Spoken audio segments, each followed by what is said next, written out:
come into the room. I am Lexi Grant. I run They Got Acquired, and we have Noah Edelman with us today, who sold an AI newsletter called The Neuron. Cannot wait to hear Noah's story. Thanks for being here. Thanks for having me, Alexis. Yeah, I'm excited to chat to Noah because we first met, was it a couple of years ago? 2 or 3 years ago?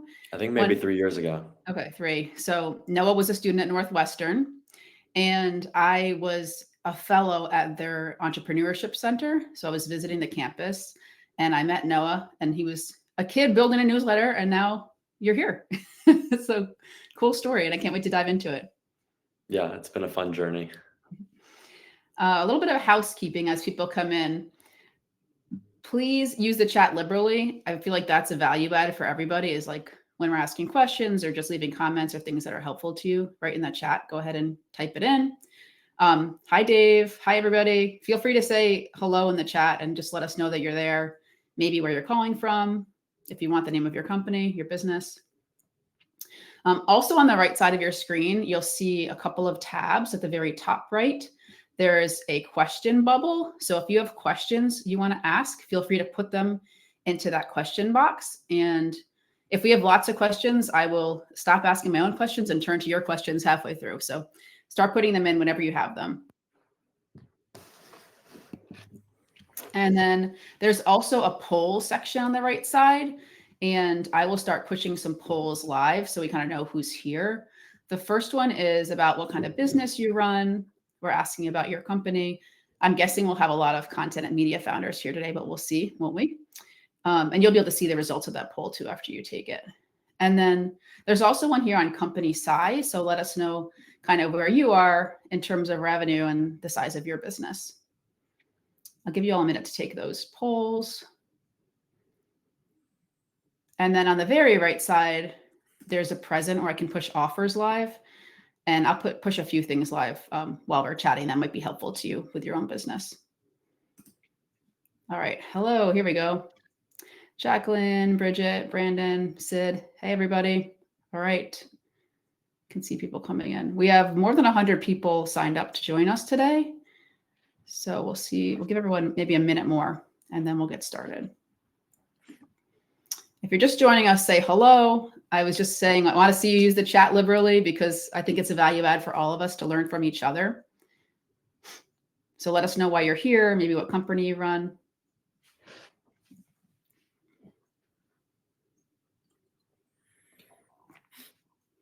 Awesome. We're from all over here.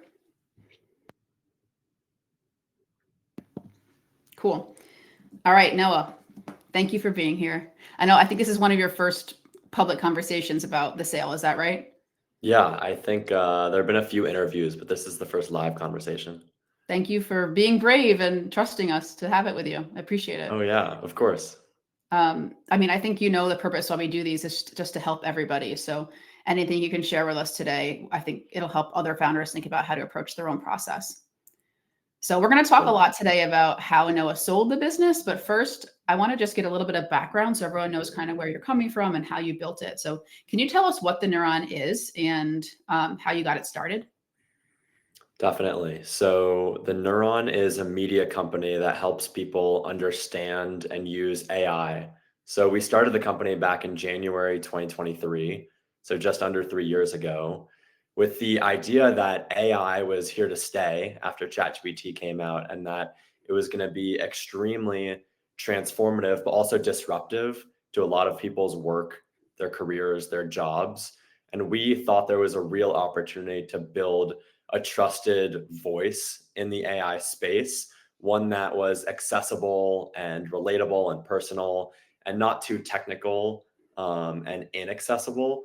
So that's why we created the Neuron, is to help people navigate what is now a really complicated and intimidating space, but one that's going to be really important and one that people should pay attention to. And so that was the inspiration for starting the Neuron a few years ago. Yeah, that's cool. And now it's such a crowded space. It probably wasn't quite as crowded 3 years ago, but what was your background? Like, how did you feel qualified to do this? I probably wasn't qualified, but that's the beauty of entrepreneurship, I guess.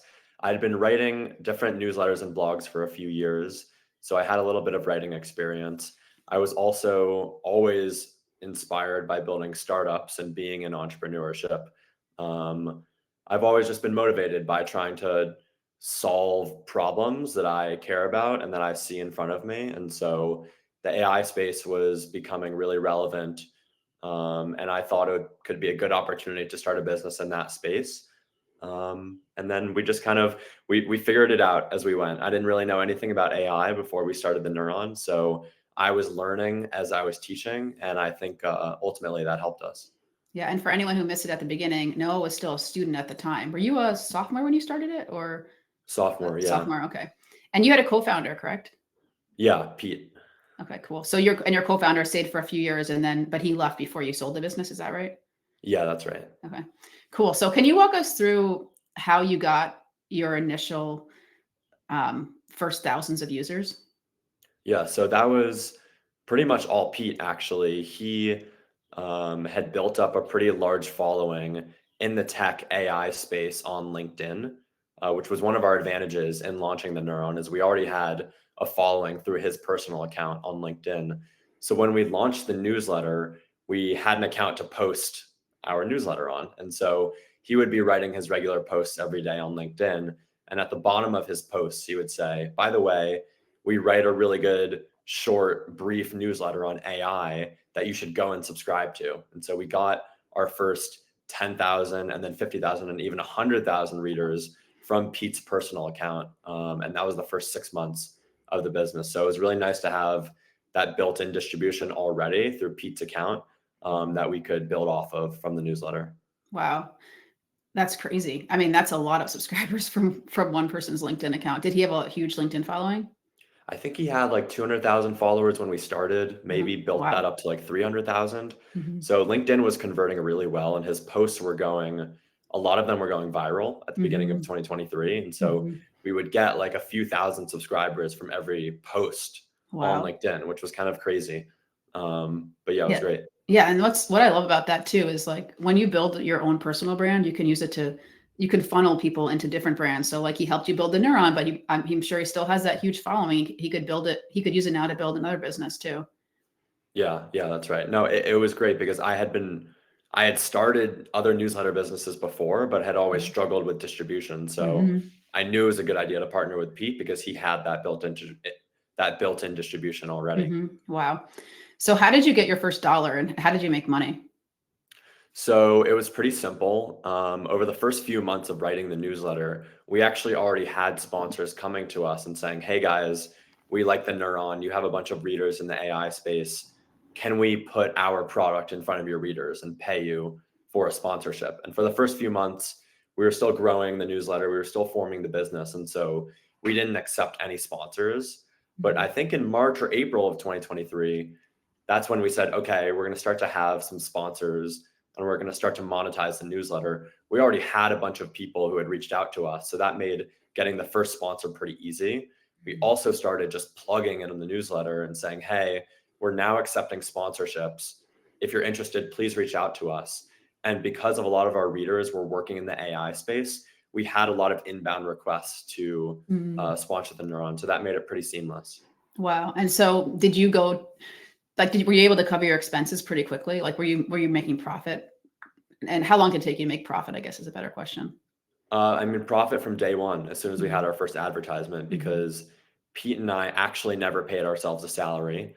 And we didn't really have any expenses running the business except for like random software costs. So Mhm. it was very lean, and we could basically, and we'll talk about this, I'm sure, a little bit later, but we could take all of the money we were making in revenue and put it back into the business to grow it. Mhm. So did you not take a salary the whole time? So you ran it for We 3 years, right? 2 years? 2 years. just over 2 years. Yeah, we didn't take a salary the entire time. So Wow. the only money I made was actually in the transaction and Mhm. nothing before that. Wow. Okay. So tell us about how you plowed some of that money back into growth. Was this for paid ad social ads? Yeah, it was paid Mhm. ads, mostly Mhm. on Meta, so Instagram and Mhm. Facebook. We were very familiar with the newsletter business because like there have been a bunch of case studies in the newsletter world, particularly with Morning Brew and The Hustle. And so there's a lot of information online about how those two businesses were built. And so we Mhm. understood the playbook very well, which is try to grow organically in the beginning, start to monetize your audience, and then put every dollar back into growing the newsletter base through paid ads. So Mm. we knew what we needed to do from day one. It was just a matter of executing it. And so every dollar we made from paid ads, we put it back into Instagram and Facebook ads. In the beginning, that was just us. We were creating the ads and running them on Meta. Ultimately, we ended up working with a few different agencies that handled all of our paid marketing. Mhm. But that was the general process of how we approached it. Wow. And by this time, were you adding anyone else to your team? No. So we did work with an agency, I think at the end of 2023, to handle all of our paid ads, but we never had any employees until I hired a writer in the middle of 2024. So it was just Pete and I for about a year and a half, and maybe some like agencies thrown in there that were helping out with different parts of the business. Wow. Because that's crazy. This is like, it's like a unicorn story. That's amazing. So, okay, your co-founder ended up leaving. Can you tell us a little bit about like how you worked that out? I don't know if it's sensitive, but I think that's something that a lot of people will come up against is like they start something with somebody else and then someone else wants to go in a different direction. What can you share with us about what you learned from that? Yeah. So I think I was like very grateful to have this experience of working with Pete, and we worked really well together. But I think at a certain point, he was ready to move on to um, a different business, and yeah, so we figured out a way to kind of move forward, and it ultimately was a good opportunity for me to step into the role of operator and actually running the company, and not just being the voice behind the content. So Mm. I think there were some moments of uncertainty, but ultimately it provided a really good learning experience, and we were both able to move forward. Cool. Okay, so by the time you ended up, so you've been in it for 2 years. Did you have like 500,000 subscribers at that point? Is that right? Something Yeah, around there? yeah. Okay. Um, were you getting inquiries from buyers like along the way? Like, because, and I asked this partly because what a lot of us don't see is that many founders have like false starts with potential buyers or even kind of failed exits before they actually get to one that works. So I'm curious, like, were people reaching out to you along the way? Like, what did you do if you got those inquiries? So we had two situations where we almost sold before I actually sold to Technology Advice. One was in the summer of 2023. That was with a much bigger company that was interested in buying us. They ultimately didn't end up buying us, obviously, and we weren't able to work out a deal with them. And then there was a different company that tried to buy us, I think, at the end of 2024. That also didn't go through. So there were a few times where we thought we might actually be selling this thing, but Mhm. um, I think in hindsight we were actually much further away than it felt like in the moment when Mhm. you're having conversations and they're saying we want to buy you, this is what we're thinking, and everything sounds all good and rosy, but when it comes down to the details, things can get a little bit more complicated. And so that's what happened in both scenarios. Both deals ended up falling through, Mhm. and then we were lucky to ultimately have the third deal work out. I would say the first time we were more optimistic that we were going to have a deal happen. We were very excited because it was only like 6 or 7 months after we had started the business. Wow. We never expected to receive any offers so quickly after starting the Neuron, but ultimately the details didn't end up working out, so we had to move on. Mhm. So those came into you, but when you actually sold, was that someone who came to you, or were you actually actively pursuing, like you decided I want to sell? I decided that I was interested in exploring a sale, Mhm. and so I didn't reach out to any buyers, but I was kind of doing some networking from folks that I knew or wanted to reach out to that might be helpful. And I came across an investment bank in the media space and asked them if they would represent me or help me sell to a Mhm. buyer. And ultimately, they were the ones that ended up putting us in touch with Technology Advice. They actually represented the buyer, not us, but Mhm. they were the ones that made the connection because they had sold a different business to Technology Advice. So Mhm. I wasn't actively reaching out to sellers. It was more thinking about who might be able to help me in this process. Mhm. Cool. How did you know what you were doing? I mean, it's your first time. Were you still in college? Still in school, yeah. Yeah. How did you know what you were doing? How'd you figure Um, it out? I didn't know what I was doing. I didn't know what I was doing. I think I've always had a solid knack for being resourceful and trying to think about who I know and how they might be able to be helpful.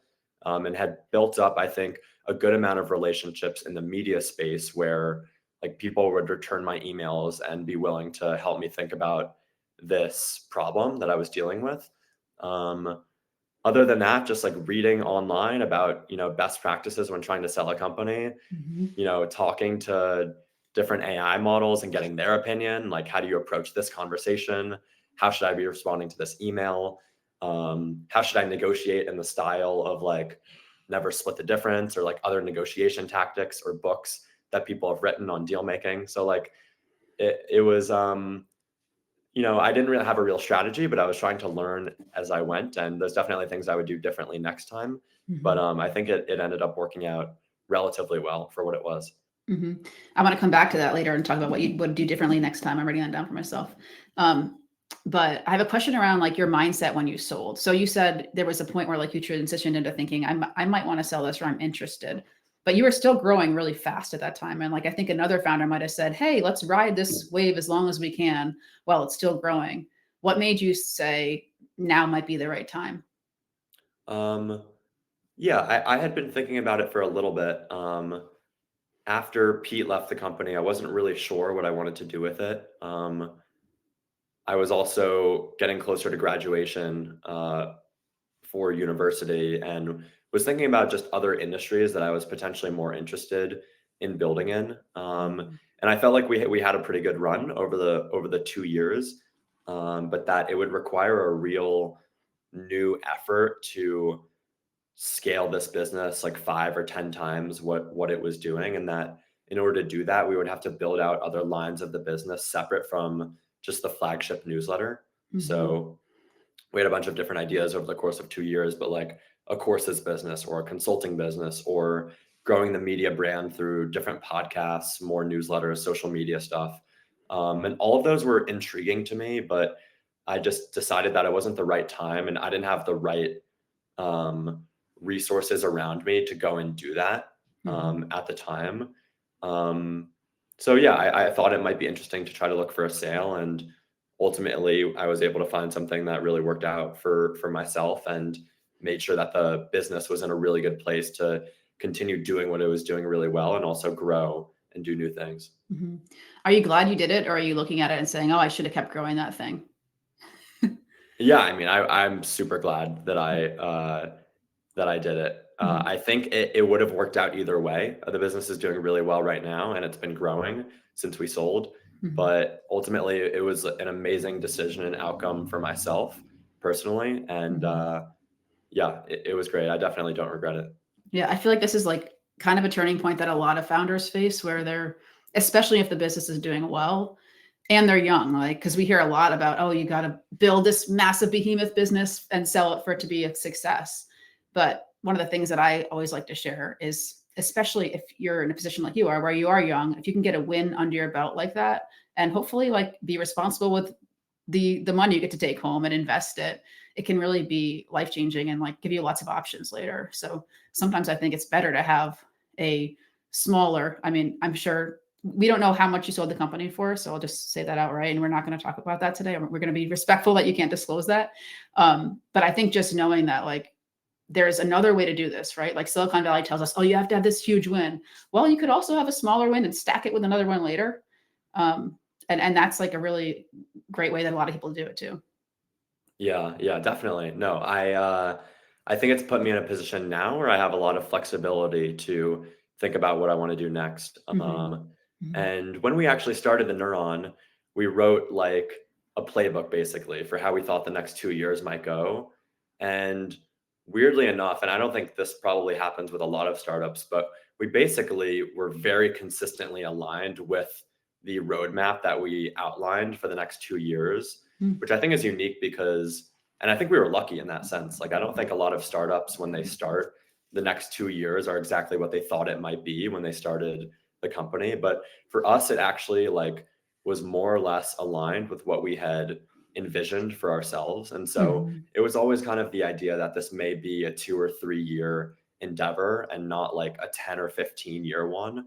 I also like I want to have all sorts of different types of experiences, especially career wise and in the startups world. And so I thought it may be more beneficial to actually spend a few years on this thing and then spend a few Mhm. years on something else and then something else and continue to like build up my skill set and experiences before I decided to go really big on one particular company or one startup and take a real big swing, which I'm hoping to do at some point, Mhm. but maybe not right now. Mhm.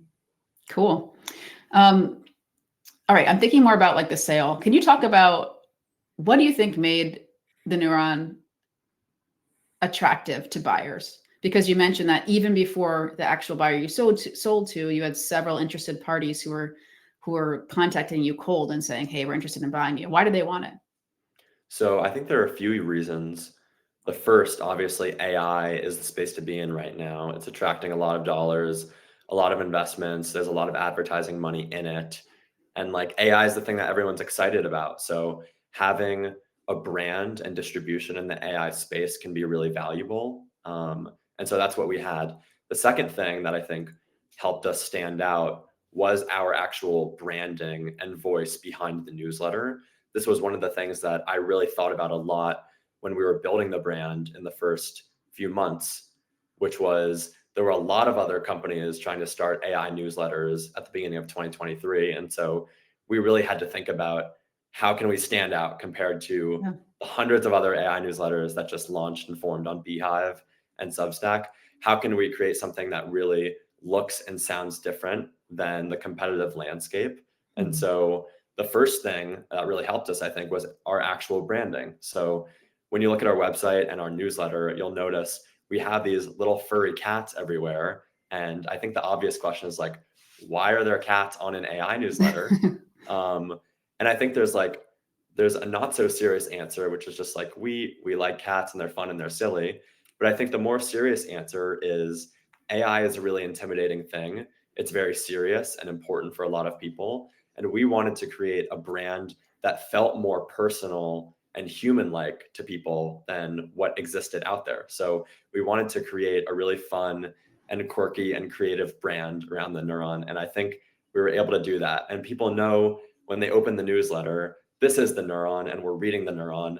They have this fun voice and they're making jokes and they're sharing their honest opinions about things Mm. and not just writing in a way that sounds like it's actually AI written, which in my opinion is what a lot of the other AI newsletters feel like, which is like Mhm. not sounding very human generated. We kind of wanted to be the anti-robotic brand in the AI space, ironically. Mhm. But I think that helped us stand out to buyers because they knew that we had like a moat in the media space, which was our branding and our voice. And Mhm. so that was something that got uh, companies really excited about potentially buying us. And then the third thing was just we had a lot of reach. We were monetizing pretty well. There are a lot of different things you can do when you build up a trusted audience in the media space. And so there are other ways to branch out the Neuron beyond just the flagship newsletter that I think got a company like Technology Advice excited in us. Mhm.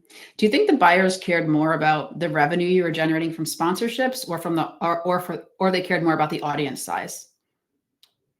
Um, Depends on the buyer. Mhm. I think for Technology Advice, it was definitely both. Um, it was both. I think they go hand in hand, right? Mhm. Because we're not able to actually generate revenue without our big audience. Mhm. If I had to choose one, probably like revenue would be maybe more important to actually creating like a valuation and a decision to buy a company like ours. But Mhm. I think the audience is like also super important because that's where all of the potential is. The revenue is just what we've been able to do with our brand so far, but the audience is where all of the potential is because that's where the eyeballs and interest are coming from. Mhm. Yeah, I asked that because there's a lot of um, media brands, maybe even some on this call, who have focused really hard on growing an audience, and they've done that really well. And they maybe have a brand, but haven't figured out the monetization yet for whatever reason. And some of those do go on to sell. But I think if you could figure out both, it gives you so many more options and makes you that more attractive to a buyer. So it's interesting that if you had to pick one or the other, you'd pick the revenue, even though it's obviously stemming from the audience size. Yeah, yeah. The other thing to your point is it can be hard to distinguish how valuable an audience is these days because Yep. there are Good like point. all Yep. sorts of different hacky ways to grow a newsletter. And so you could have 50,000 subscribers, but if your open rate is 10% and no one's reading it, that audience is not actually that valuable Mhm. versus you may have less subscribers, but a more engaged audience. And so you don't actually know how valuable the audience is maybe until you start to monetize it, which is why I ultimately answered your question with the latter. Mhm. Was there anything else that you did to prove that your audience was engaged? I mean, we always talk about open rates and even click-through rates. Like, what else did you do to show the buyer that this was like a real group of people who would act on the offers you put in front of them? Open rate and click through rate are the most obvious metrics that we showed them. Mhm. I think one really important thing was showing that our readers were engaging with the ads and sponsorships in the newsletter. So we had data around, on average, our advertisers are getting this many clicks. And you can go and talk to our advertisers and ask them, how are your ads performing in the Neuron? And they'll say, they're performing well. That's why we're buying more ads with them. So I think that was an important metric to show them, like, these are not just people reading the newsletter, but they're engaging with the companies that are helping monetize our brand. Mhm. Beyond that, I think there are some other smaller things that we did to show engagement in the newsletter around polls and surveys, Mm. showing a low unsubscribe rate so that people are not actually leaving the newsletter. That Mhm. was another metric that we leaned into a lot and had a lot to show for. But those are the most important ones, I think. Mhm. Cool. So when you went to sell and you connected with this banker in the media space who was representing a buyer who was interested in your company, and they ended up buying it. Did you just negotiate with that one buyer once they were interested, or did you kind of run a full process where you could get other buyers interested as well and have like an auction process? So there was one other buyer at the table, Nathan May. He's talked about it a lot. Mhm. He's talked about it on his own account, so I feel Mhm. comfortable sharing that. Yeah. But so he also submitted an offer for the Neuron. This was all a very quick process. So within a few weeks of actually connecting with different buyers, we had like decided to move forward with Mhm. technology advice. So Mhm. I didn't actually run like a full-on process where I was reaching out to a bunch of different companies, trying to get, play different offers against each other. It was very quick, like within a week or two, where we had like two offers. And then I decided like, okay, this is the better offer. Like we're gonna go with this one. Mhm. So it was like a very seamless, smooth process, and it was very quick. Mhm. It was very quick. Why did you do that? Why didn't you like do a full process or see who else might want to bid? Um, I knew what I wanted, and I knew what kind of outcome that I wanted to achieve from selling the company, and Mhm. I was able to get to that outcome, through just working with these two potential buyers. So Mhm. I didn't need to go out and like look for dozens of other people to submit offers because um, I thought that like the deals that were offered were already really good, Mhm. and ultimately like I could come to an outcome that I was really happy with, and that made sense. So it wasn't necessary, but I think like depending on what stage we were at with the business, we might have run a fuller process at another Mhm. point. Mhm. Yeah, that makes sense. And so we know that you had an earnout as part of your agreement. What was the transition like? Like, were you required to stay on for a certain period of time? I'm curious, like whether you're involved at all now. Like, how did that all pan out? So after selling, I helped transition everything for a few months. That was a part of our deal. And it was very simple because we were running a very tight ship. We only had one writer that was handling all of the content, Grant. Mhm. We were working with an ads agency that was helping sell ads in the newsletter, and then also a paid marketing agency that was helping run paid ads for us to grow the newsletter. Mhm. And that was it. That was the entire business. And when I was selling, I actually didn't have like a particular role inside of the Neuron beyond just running the thing. Mhm. So What about it was very sponsorships? Were you so selling those? sponsor yeah, so sponsorships, we were working with an agency to sell Okay. all of our ads in the newsletter. Got it. So it Okay. was very easy for me to step aside ultimately after a few months because we created a machine that was running pretty well on its own. And I think they liked that about us. Yeah, I think that's really interesting. So you had an agency both that was running paid ads to bring people into your newsletter as subscribers, and you work with an agency to sell the ads that are inside of your newsletter that are making you money. That's right. That's really interesting because I think a lot of people think, oh, I have to have like a full staff who's all doing this stuff in-house. But it can be attractive to buyers when you keep things really lean and outsource certain pieces. So that's really interesting. Okay, so you helped them through the transition, and now are you involved at all now? You sold in January. I sold in January. Yeah, I don't have any involvement now. Mhm. How does it feel? It feels great. It feels great. I think it feels great because it's in a really good spot, and I know that it's in really good hands. And the newsletter business and stuff beyond that. Now they have a podcast. They're doing more web content. It's all been performing pretty well. So Mhm. I can feel comfortable that it's in good hands, and it is refreshing and relieving for me not to have to think about this Mhm. all the time because my mind is very obsessive. When we were running the company, I like wouldn't give myself a break and I would just be thinking about this business all the time and different ways we could grow it, different things that I need to do to push the business forward. And there's Mhm. no like shutting that off until I Mhm. actually sold the business and felt okay taking a step back. Mhm. So it's very, very relieving, I have to say, psychologically.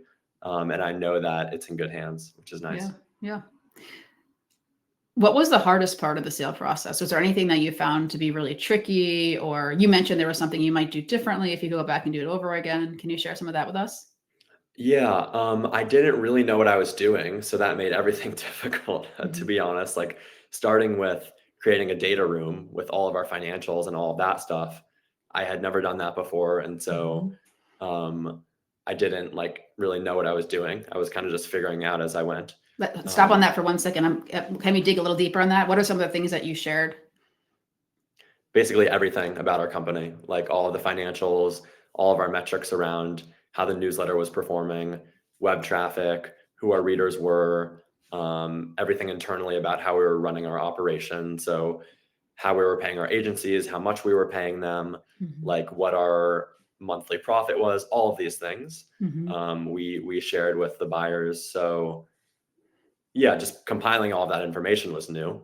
Mhm. Um, And and then did you share yeah, all that? Did you share all that after you had signed an LOI, a letter of intent? Like, what did you share before you signed an LOI so they could give you an offer? Yeah, so there was a modified version of that information that we shared before there were like actual LOIs. Mhm. Um, and also like confidentiality agreements with all of that information because it was very proprietary and Mhm. sensitive to us. And then once I had actually moved forward with an LOI is when I sent like basically a laundry list of information about our company, everything that they wanted to see to help Mhm. inform their decision of moving forward. So it's basically in two different stages. Mhm. Okay, cool. Thank you for sharing that. So going back to what you were learning, you said you didn't know what you were doing, so it made the whole process challenging. Was there anything else that stuck out as being really tricky? So I didn't know how to approach the negotiation. This was really interesting. I think generally I do relatively well in those types of conversations, but I'm sure there were a lot of different ways for how I could negotiate differently Mhm. and also negotiate specific points um, about the actual transaction Mhm. that were like hard to know in the moment because I had never done a deal before. So I think like probably this was maybe not the size of a deal where like I would have a bank necessarily represent me, but like hopefully in future deals, like I have an advisor or expert in this area that can help me in those sorts of conversations. With Mhm. that being said, like it really worked out in my Mhm. favor. So Yeah. like there's nothing for me to complain about. Mhm. It's more just like smaller things around maybe how I would phrase things or like respond to different things in that process. Mhm. Um, that may have been different, but like in general, I think it was like very a very good kind of outcome. Yeah, that's what we do, which is we match founders with advisors who can help them sell. I'm actually going to push that live in our offers tab in case anyone is interested in getting a match. But did you use it? Did you use a lawyer? You didn't use an advisor, but did you use a lawyer? I had a lawyer, and so he was very, very helpful throughout this process Mm-hmm. and was someone that I could talk to think about these types of things and how to Mm-hmm. respond. So, Mm-hmm. and I actually had two lawyers. One was a transaction lawyer, and the other was a tax lawyer. And so Mm-hmm. both were helpful in Mm. making sure that the deal was structured and worded in the correct way. Yeah. What did you do ahead of time to try and reduce taxes or think about like how the money would affect you once it hits your bank?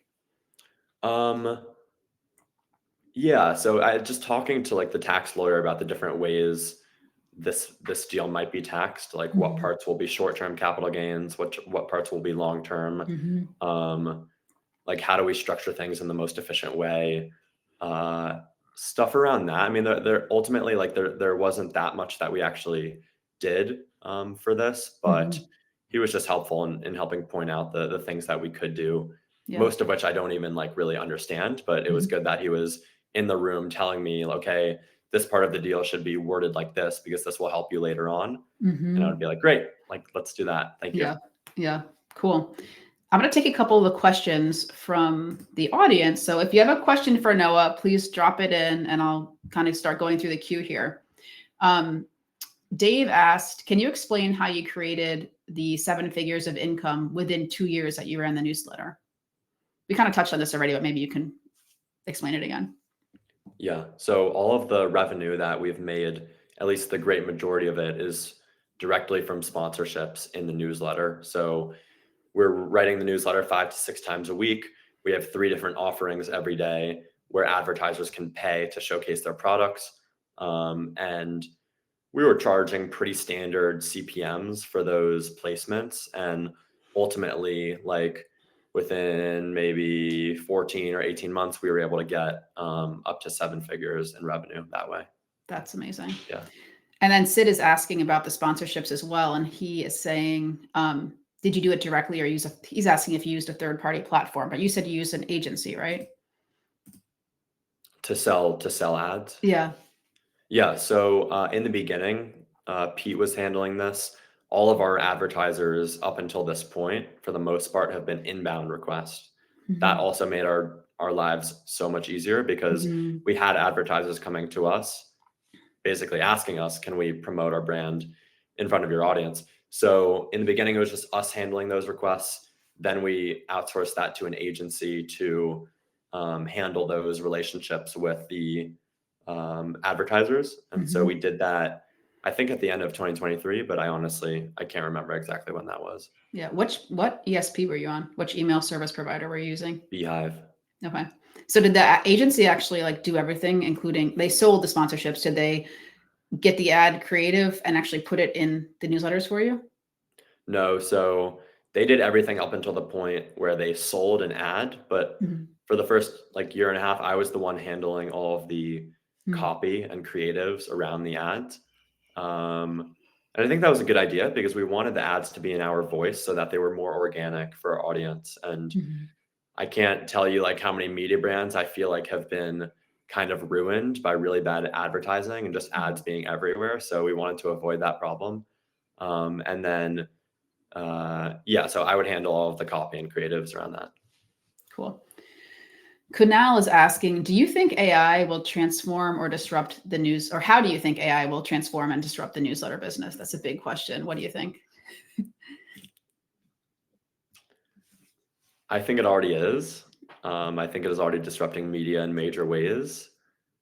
Um, one obvious way is with content creation. So it's Mm-hmm. very clear like AI can really help streamline content creation and make things more efficient. So because we were in the AI space, like we were always experimenting with ways that AI could help us write and improve our newsletter. And so I think that people kind of think of AI and writing as like an all or nothing thing. Like, is AI on its own is either better or worse than a human writer? To me, it's like it's always a mix of the two. Like we were using AI since the very start of writing the Neuron, and it's never created an entire newsletter from scratch because it's not good enough to do that. But like it's always helped us maintain and improve the quality of our newsletter in different ways.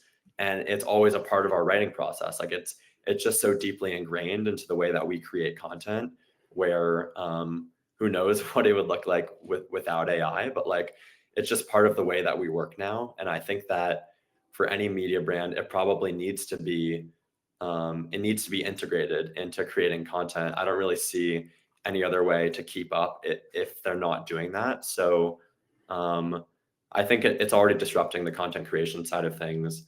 Um, in general, I think there are probably like a bunch of other ways it'll impact the newsletter industry. It's really lowered the barrier to actually creating a newsletter and creating content. So Mm, that was another thing we were thinking about a lot, which is if there are going to be a lot more newsletters and a lot more content creators, how do we create something that really stands out from all of the noise? mhm, So it's almost like the barrier has been lowered, but the bar has been raised for what you actually need to create to stand out in the media space. That's another big thing. mhm, In terms of actual content consumption, I think it's still TBD on how AI will change the way that we consume content, but it is probably worth thinking about like how will AI change the way we read and consume content, both in newsletters, on the internet? Like that will be really interesting. Maybe 5 years down the line, like our mailboxes summarize all of the newsletters we're getting, and it does it mhm, in a completely personalized way to us. And it says not only like this is what the neuron is saying today, but this is how it impacts your specific role at your specific job. And this is we're writing this in the voice that is personalized to you. Like all of these things could be really interesting, but I think it's yet to be seen how AI will actually change our habits around how we're consuming content. mhm. No, it's so true. I mean, we're getting close to that already. I like your point about how AI supported is better than AI generated, and that's a real differentiator, I think. Um, the other thing I'll add here is I think AI is also affecting how buyers think about content businesses because there's an inherent risk there now that was not there before. I mean, so much has changed in the media space in the last 5 years that there's a lot of different risks that weren't here before, and I think that's really affecting the M&A landscape. But just in terms of how a buyer might look at a newsletter now, is they're going to say, "Can this be disrupted by AI? Can I use AI to help grow this business, or are there risks here because of AI that would make me want to avoid the business?" Yeah, yeah. And that's where I think, just a small point on this, that's where I think distribution and brand become really important because those are the differentiators in an AI world. Okay, well, someone asked about that, and they were wondering how much that mattered to the buyer. Like, did they actually comment on that during the process or say that it mattered to them? It was important. I'm not sure how much it mattered when determining a price for how much to pay for the newsletter business. Mhm, Um, in terms of maybe sparking their interest in the first place, I think it was more important. And specifically in thinking like we may want to buy or submit an offer for the Neuron and not like this other random AI newsletter. So I think that's where it was mhm, important for specifically valuing the business, probably way less important than like the obvious metrics like revenue and profit. But that's where I think it came in. yeah, but and certainly the brand helped you make the revenue, Right. so it all kind of trickles down into the same place. Right. Um, let's answer a couple more questions. Lauren's asking, how did you create such a compelling voice for the Neuron? Can you talk about the writing process in a typical day? How did you approach it? I've always tried to write in just the way that I talk. So, and that's the way I like to read. So this was a very personal thing for me. Like I like to read writers who talk in a very straightforward and human-like way. I never enjoyed reading more journalisty, traditional formal writing that you may be required to read in school or just like a more traditional newspaper. I Mhm, always thought that was very boring. And so when I was writing like all sorts of other newsletters before I started the Neuron. And the way that I like to write was just writing the way that I talked. I felt like it was easier to do it that way because whatever popped into my head, I could just go and write down. And I think that because we wrote in that way, that it attracted a lot of interest in our voice because things were very clear, they were very honest, and you knew there was a human on the other side of the screen that was writing mhm, about AI. And yeah, I mean, everyone has a preference for how they like to consume content and what types of writers they enjoy. But I always just like to read like very straightforward content that sounded like it was written by someone as if they were talking to you, because that's the best way that I learn. I think Mhm. that's the best way that a lot of other people learn, when things are like very clear and personal, as if there's like a teacher right in front of you explaining it, and not like someone that's writing like a more formal piece on a topic. Mhm. So yeah, it actually came like pretty naturally to me. I think the harder part was actually um, like training our writer on how to write in my voice. And I think ultimately, like, he was really good at writing in our style. And Mhm.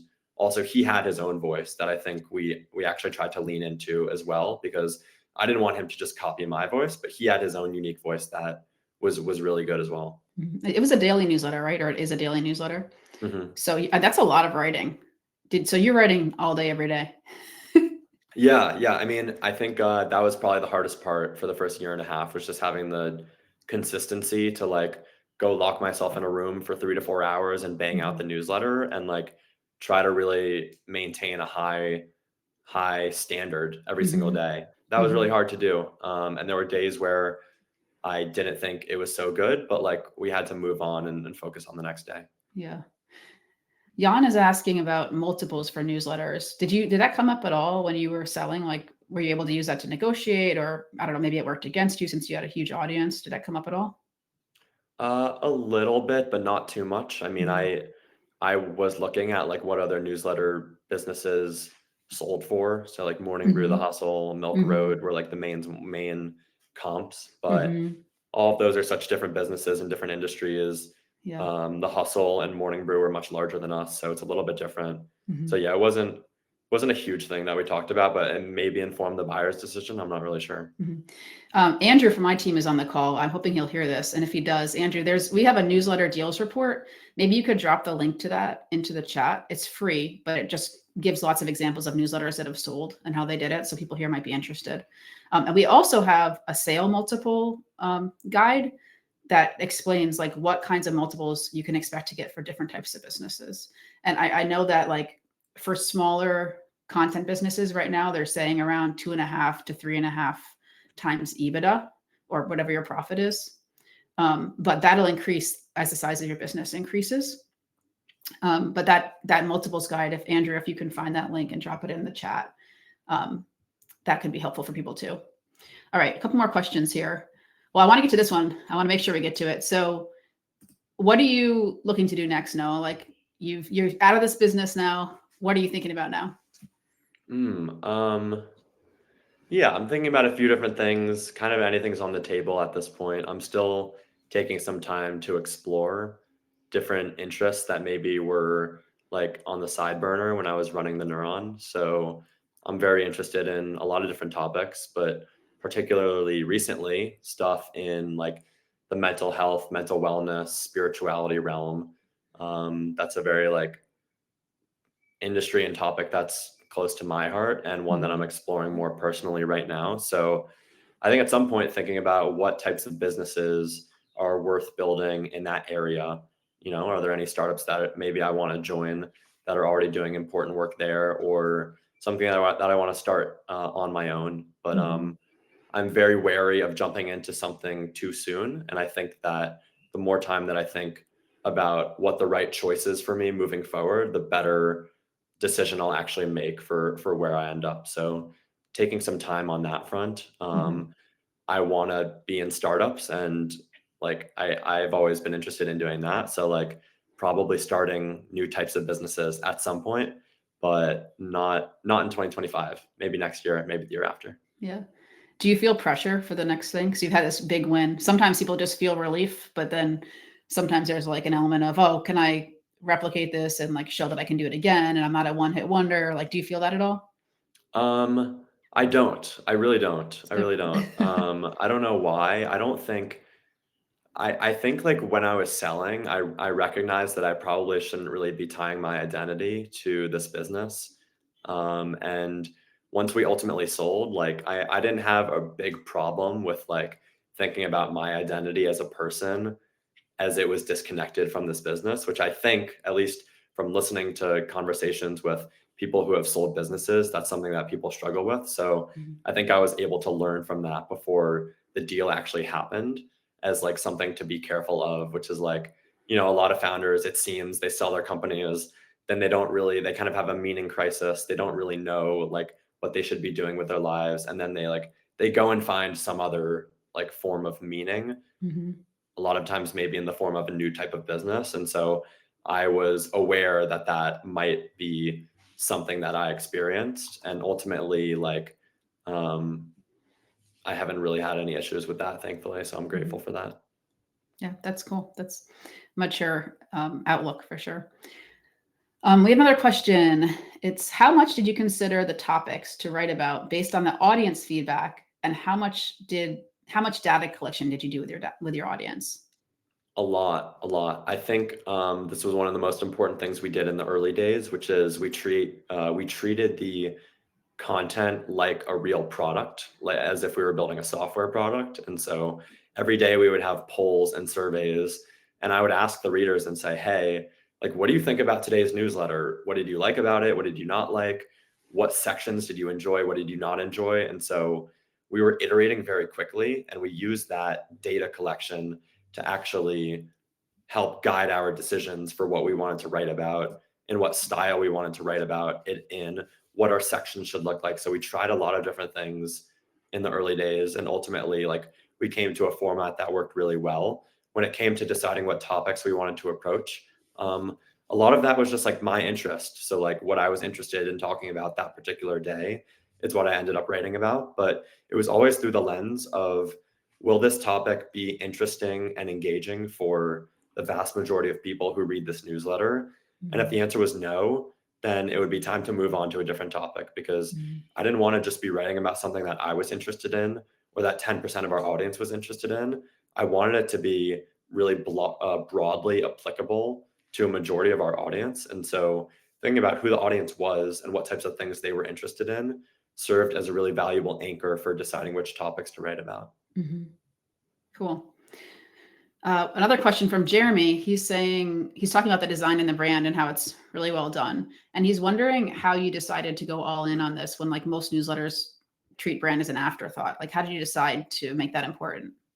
Well, we actually had a fellow named Jeremy. I'm not sure if this is the Jeremy. That'd be funny. Probably not. But we worked with a fellow Jeremy to actually design our brand. So we had a little bit of a brand in the first few months it was still cat themed, but it wasn't like the Neuron that you see today. And so we worked with a creative agency to actually create the brand kit for the Neuron. And they did an amazing job, provided the foundation for that branding. And they were the designers and real, like, I guess, creative visionaries behind the brand kit.